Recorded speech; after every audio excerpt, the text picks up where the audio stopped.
Hi guys, it's cooking time again. So yan, magluluto na naman si Vani. Maglagay lang tayo ng konting olive oil. Ayan, once mainit, ilalagay natin ang ating fish. So magluluto tayo ngayon ng pasta with salmon.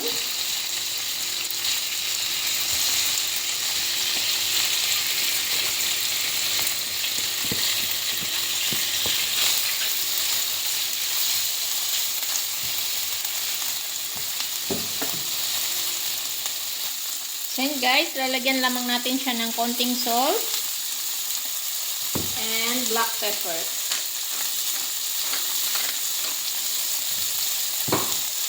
So yan, fry lang natin siya ng around 3 minutes. Ang salmon kasi guys, hindi naman ito kailangan overcook. Light cook lang ang salmon para hindi mawala yung kanyang sustansya guys. Ayan. 3 minutes lang natin siya i-fry. So yan guys, once cook, after 3 minutes, ayan, tatransfer na natin siya sa ating plate. Ayan. Let's transfer to the plate. Ayan, set aside natin. Then, nigigisa na natin ang ating onion.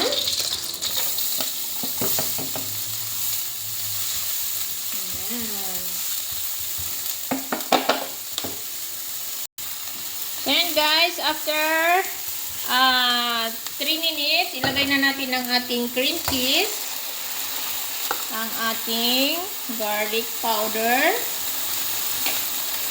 at ang ating Dijon mustard. Ilalagay tayo ng Dijon mustard guys.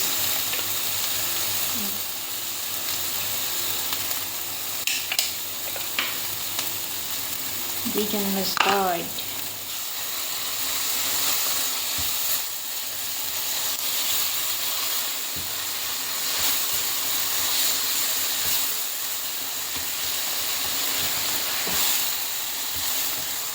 So, ito yung ating pasta, guys. So, pinapakuluan na natin.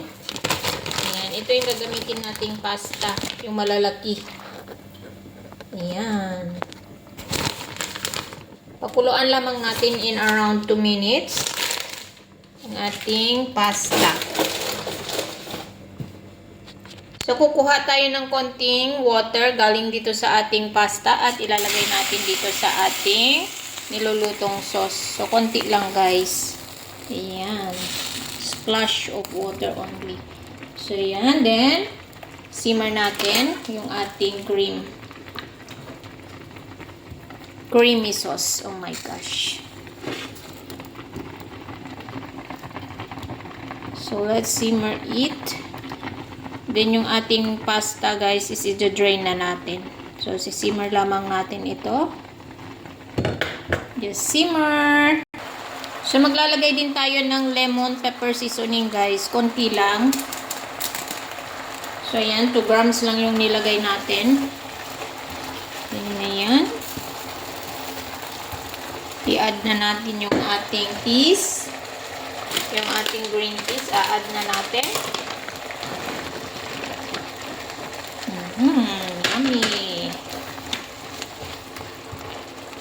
Then, i-add na rin natin yung ating pasta na na-drain.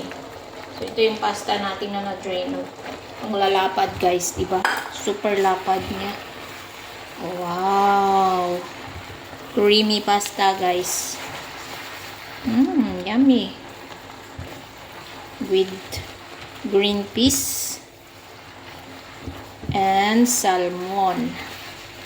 So, ito yung dinner ng aking mga alaga.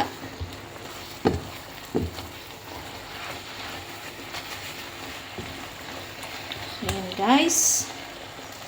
So, once na na-mix na natin ng maigi, well mix na siya, ilalagay na natin ulit yung ating salmon na na-fry kanina. Wow, yummy. Yummy.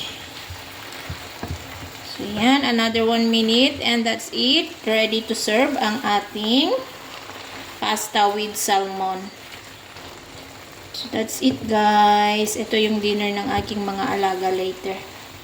So, yummy and healthy food again. Okay, that's it. Bye-bye, guys. Thank you for watching. Please like, follow, and share. Vani Carancho de Jesus. Thank you.